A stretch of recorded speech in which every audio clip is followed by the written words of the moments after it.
महाप्रभु अलेख महिमांकर बहुत सर्व पुरातन मंदिर आमर घोषरा मनारे अच्छे।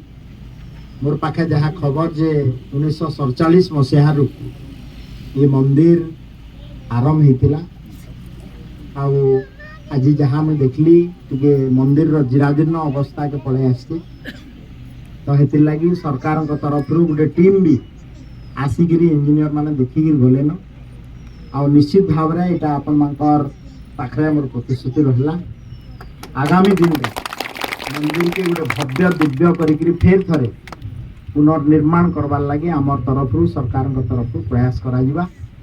आपण विधायक भल हिसाब रे गोटे राज्यर मंत्रिमंडल सदस्य हिसाब रे मुई आपण पाखे फेर थे मुई मोर कथा रखुचे आ प्रभु महिमा अलेख पाखे प्रार्थना करुचे जे जगत उद्धार हो मो जीवन पछे नष्ट करे।